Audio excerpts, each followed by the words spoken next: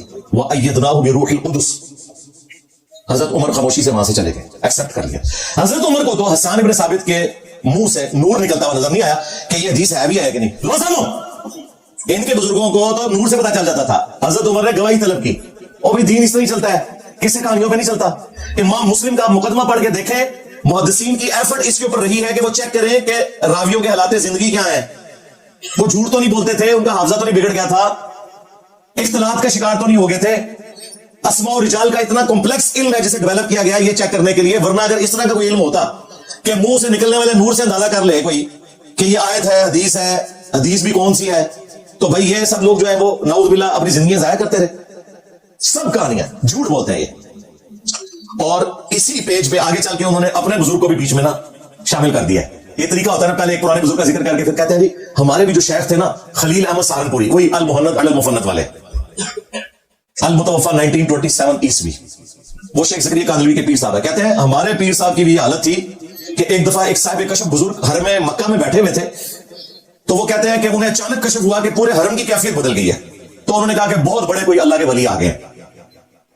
اور تھوڑی دیر بعد خلیل احمد سہارنپوری صاحب وہاں آ گئے. ان کا دیکھا میں نے پہلے ہی آپ کو بتایا تھا, اندازہ کرو انہیں کدھر ویکھ لیا ہونا ہے, انہیں نال کہانی چھڑ دیتی اپنی, انہوں نے پکڑ کے کان لے کے ٹور پہ رہے. اس طریقے سے یہ لوگ پریزنٹ کرتے ہیں. اور یہ وہ خلیل احمد سہارنپوری ہے جس کے بارے میں کہہ رہے ہیں حرم مکہ میں بھی ایسا نور ہے کہ کیفیت بدل گئی. اس کے اوپر اعلیٰ حضرت نے کفر کا فتویٰ دیا ہوا ہے اسامہ الارمین میں. ہاں, اس نے بکواس کی تھی کہ شیطان کا علم رسول اللہ سے زیادہ ہے صلی اللہ علیہ وسلم, نعوذ باللہ من ذالک. تو اس کے اوپر پھر گرفت کی تھی اعلیٰ حضرت نے. ایک اس قسم کی بات کر رہا ہوں. یہ وہ خلیل احمد سہارنپوری. اور پھر اس نے اسامہ الارمین کا جواب دیا المحنت علی المفنت, ہند کی تلوار ایک سے ٹھیاوے بابے کے اوپر, کیونکہ انہوں نے رکھا تھا ہرمین کی تلوار. وہ میں اکثر تعارف کروا چکا ہوں, وہ جسے شوق ہے تو وہ میری باقی ویڈیوز دیکھ لیں. مگر یہاں پہ چونکہ ان کا ذکر خیر آیا تھا تو میں نے ذکر کر دیا کہ خلیل احمد سہارنپوری شیخ زکریا کاندھلوی کے پیر و مرشد تھے. ریفرنس نمبر 5 پیج نمبر 561 پر آپ یہ سنیں گے اور سر دھنیں گے ان کی عقل کے اوپر.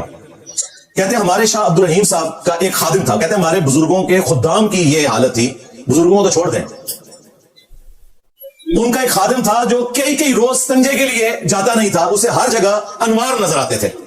وہ کہتے ہیں کہ اس کے اوپر کشف کی ایسی کیفیت تھی کہ ہر جگہ اسے اللہ تعالیٰ کے انوار نظر آتے تھے, تو وہ ڈر کے مارے ٹوائلٹ میں بھی نہیں جاتا تھا کہ وہاں پہ بھی انوار نظر آئیں گے تو میں پیشاب کہاں کروں گا.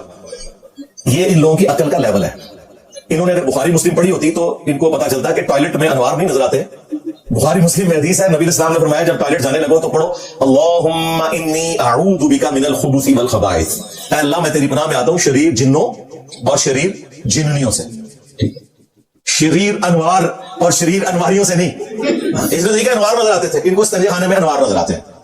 ریفرنس نمبر 6 پیج نمبر 362 کہتے ہیں سعید ابن مسیب تابعی 50 سال تک عشاء کے وضو سے فجر کی نماز پڑھتے رہے.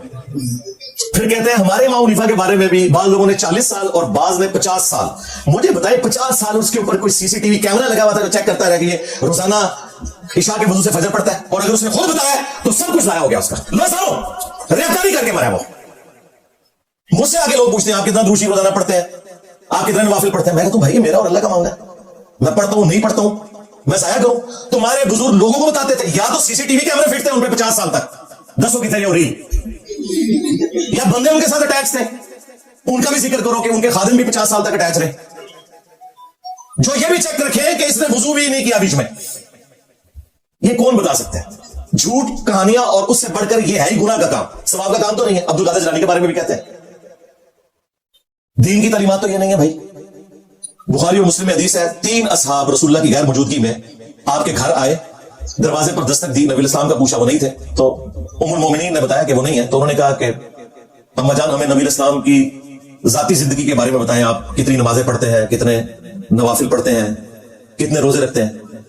تو نبی اسلام تو نارمل انسان تھے, یہ ان کے بزرگ ہیں جو اب نارمل ہیں. نبی اسلام کی بیوی نے بتایا کہ وہ رات کو سوتے بھی ہیں, نفل بھی پڑھتے ہیں, نفلی روزے سوموار اور جمعرات کا رکھتے ہیں. بخاری مسلم کے الفاظ ہے 3 صحابہ نے حضور کی عبادت کو کم جانا, پھر کہا کہ نبی اسلام تو اس لیے زیادہ عبادت نہیں کرتے, وہ بخشے بخشائے ہیں, لیکن ہم تو زیادہ عبادت کریں گے. شکر ہے آج کے زمانے میں نہیں تھے 295 سی لگتی ہے جو اپنے نبی کی عبادت کو کم جانے. لو سامو ایک نے کہا کہ میں روزانہ پوری رات جا کر نوافل پڑھا کروں گا. دوسرے نے کہا میں روزانہ روزہ رکھوں گا. تیسرے نے کہا کہ میں شادی نہیں کروں گا. شادی کی وجہ سے بندہ مصروف ہو جاتا ہے تو میں اللہ اللہ کروں گا. یہ تین اصحاب اپنے اپنے خیالات کا اظہار کر کے چلے گئے. واپسی پر نبی صلی اللہ علیہ وآلہ وسلم کو ان کی بیوی نے بتایا کہ یہ آپ کے 3 سٹوڈنٹ آئے تھے تو یہ کارنامہ وہ کر کے گئے ہیں. نبی علیہ السلام کو غصہ آیا. آپ نے فرمایا کہ بلاؤ ان کو. بلایا گیا. آپ نے فرمایا اللہ کی قسم میں تم سے زیادہ اللہ کا خوف رکھنے والا ہوں. یہ حضور کے غصے کا اظہار تھا کہ تم مجھ سے زیادہ نیک بننا چاہتے ہو. یہ کون سا دین ہے جو تم لے کے چل رہے ہو؟ آپ نے فرمایا میں رات کو سوتا بھی ہوں اور نوافل بھی پڑھتا ہوں. میں نفلی روزے رکھتا بھی ہوں, چھوڑ بھی دیتا ہوں. اور میں نے اتنی بیویاں کی ہوئی ہیں. من رغب عن سنتی فلیس منی, جس نے میری سنت کو چھوڑ دیا, میرے طریقے کو چھوڑ دیا, اس کا مجھ سے کوئی تعلق نہیں. میرا یہ طریقہ نہیں ہے کہ روزانہ روزہ رکھو, پوری رات جا کر عبادت کرو اور شادی نہ کرو. یہ میرا طریقہ نہیں ہے. جس نے میرے طریقے کو چھوڑ دیا اس کا مجھ سے کوئی تعلق نہیں. اور